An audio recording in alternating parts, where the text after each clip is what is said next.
வணக்கம் and welcome to 1008 soil project. கூலி மேரா estate Sri Mahamariamman ஆலயத்துக்காக 1008 கோவிலேருந்து ஒரு பிடி மண்ணை திரட்டிக்கிட்டு இருக்கேன். மலாக்கா எக்ஸ்பெடிஷனுக்கு அப்புறம் ஒரு 2 வாரத்துக்கு பிரேக் எடுத்துக்கிட்டேன். அந்த ஒரு பிரேக்கில் 6 படை முருகர்கிட்ட விட்டு ஆசீர்வாதம் எடுத்துட்டு பிறகு தொடங்கின முதல் எக்ஸ்பெடிஷன் தான் கோலக்கத்தில் எக்ஸ்பெடிஷன். இந்த எக்ஸ்பெடிஷனுக்கு முழு காரணமாக இருந்த பிரகாஷ்க்கும் அவரோட நண்பர்களுக்கும் நான் நன்றியை தெரிவிச்சுக்கிறேன். அது மட்டும் இல்லை, கோயில் நிர்வாகத்துக்கும் கோயில் தலைவருக்கும் நன்றி தெரிவிச்சுக்கிறேன். ஏன்னா நம்மளுக்கு 9 கோயிலுக்கு அனுமதி கொடுத்துருந்தாங்க. அதில் 871வது ஆலயமாக பத்துப்பு காகா தோட்டத்தில் சேர்ந்த ஸ்ரீ மகாமாரியம்மன் தேவஸ்தானத்திலேருந்து ஒரு பிடி மண் எடுக்க வந்திருந்தேன். இங்கே இருக்கிற அம்பாள் ரொம்ப விசேஷமான அம்பாள். ஏன்னா எவ்வளோ மாரியம்மன் கோயிலை நம்ம பதிவு மூலிமா பார்த்துருப்போம். ஆனால் அன்னம் மேலே உட்காந்துருக்கிற மாரியம்மன் கோயிலை இன்னைக்கு தான் பார்க்குறோம். இதுக்கு முன்னாடி துர்கை அம்மனை பார்த்துருப்போம். ஆனால் மாரியம்மனை இதுதான் முதல் முறையாக பார்க்குறோம். இதுதான் பெரிய அளவில் இருக்கிற காட்சி. மனசுக்கு ரொம்ப நிறைவாக இருந்துச்சு. கோவிலுக்கு ஒரு ஆண்டு பூஜை நடக்க போகுதுன்னு சொல்லியிருந்தாங்க. அந்த ஒரு காலகட்டத்தில் எனக்கு ஒரு பிடி மண்ணை கொடுத்துருந்தாங்க. இந்த வேலையில் டெம்பிள் மேனேஜ்மெண்ட்டுக்கு நான் நன்றியை தெரிவிச்சுக்கிறேன். இந்த பத்துப்புக்காக வரலாறு மிக்க ஒரு தோட்டம் தான். பிகாஸ் இங்கே இருக்கிற இந்தியர்கள் குறைஞ்சது 100 வருஷத்துக்கு மேற்பட்டு நிறைய பேர் இங்கே வாழ்ந்துருக்காங்க. ஏறத்தாழ ஒரு 1200 குடும்பங்கள் வாழ்ந்துருக்குன்னு சொல்லப்பட்டிருக்கு. அங்கே சேர்ந்தவங்க தான் இங்கே இருக்கிற பெரிய தாய் கோயிலை உருவாக்கி இன்னமும் வச்சு வளமோடு வர்றாங்க. இந்த இடத்த இன்னும் கொஞ்ச நாள் நிலத்தோடு வாங்க போகிறாங்க. அதுக்குண்டான முயற்சியில் இருக்காங்க. இவ்வளோ வளமாக இருக்கிற ஒரு ஆலயத்துலேருந்து எனக்கு ஒரு பிடி மண் கிடைச்சது எனது பாக்கியமாக கருத்துறேன். அவங்களோட ஸ்தல விருட்ச மரத்துலேருந்து எனக்கு ஒரு பிடி மண்ணை கொடுத்துருந்தாங்க. இந்த வேலையில் டெம்பிள் மேனேஜ்மெண்ட்டுக்கு நான் நன்றி தெரிவிச்சுக்கிறேன். அடுத்து இந்த எல்லையை சார்ந்து இருக்கிற ஒரு ஆத்தாங்கரையில் இருக்கிற முனீஸ்வரர் கோயிலேருந்து ஒரு பிடி மண் எடுக்க வரலாம்னு நினச்சேன். இந்த இடம் பேர் ஆலங்கரைன்னு சொல்லுவாங்க. இந்த இடத்துல தான் எல்லாமே ரிப்பேர் பண்ணுறதும் இல்லை பாட் பண்ணுறதும் வச்சுருப்பாங்க. ஆனால் நாங்கள் போகும்போது இந்த எல்லைக்குள்ளே ஊறவே முடியல. எல்லா இடமும் அடைச்சிருந்துச்சு. பிறகு சுற்றி போகும்போது எங்களுக்கு பாதையை திசையை மாற்றி கொண்டு போயிட்டே இருந்துச்சு.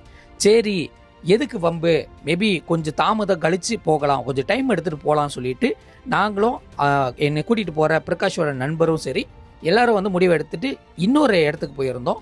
இந்த ஆலயம் யூனிஷா மண்ணுக்கு இருக்கின்ற மிக பழமையான ஒரு முனீஸ்வரர் ஆலயத்திலேருந்து ஒரு பிடி மண் எடுக்க வந்திருந்தேன். 872வது ஆலயமாக பழமரத்து ஸ்ரீ முனீஸ்வரர் ஆலயம் கோலக்கத்தில் ரோட்லேயே தான் இந்த ஆலயம் இருக்கு. முன்பு இந்த பழமரத்துக்கு அடியில் சூளத்தை வச்சு வணங்கிட்டு இருந்தாங்க. இது ஒரு 100-110 வருஷத்துக்கு முன்னாடி இருந்திருக்கும். அதுக்கப்புறம் தான் இந்த சிலை வடிவத்தை கொண்டு வந்திருந்தாங்க. இந்த சிலையும் குறைஞ்சது ஒரு 70 வருஷத்துக்கு முன்பு தான் இருக்கும். மதுரை வீரனுக்கு ஏற்ற மாரி இங்கே பூஜைகளும் செய்யப்படுறாங்களாம். இதில் இன்னும் விசேஷம் என்னன்னா, இந்த பழமரத்துக்கு கீழுக்கு பழங்கள் அவ்வப்பொழுது வருமா. ஆனால் இந்த பழத்தை பொழந்தோம்னா அந்த பழத்தில் ஒன்றுமே இருக்காதான், வெறும் கோசமாக தான் இருக்குமா. இந்த பழ மரத்துக்கு பின்னாடியே ஒரு பெரிய புத்து இருக்குது. இந்த புத்து ஒரு இடத்துல மட்டும் இல்லை, 2-3 இடத்துல இருக்குது.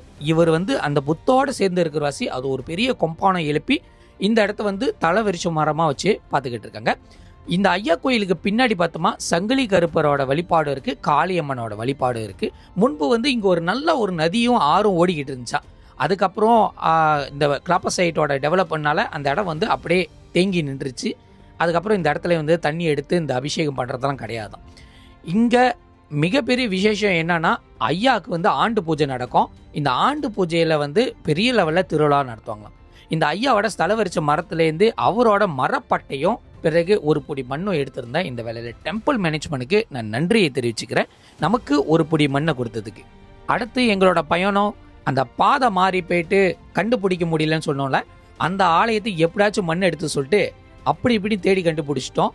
இந்த ஆலயத்தோட பேர் ஆலங்கரை ஸ்ரீ முனீஸ்வரர் ஆலயம். பத்துக்குப்புக்காக தோட்டத்தோட இணைஞ்சுதான் இருக்கு.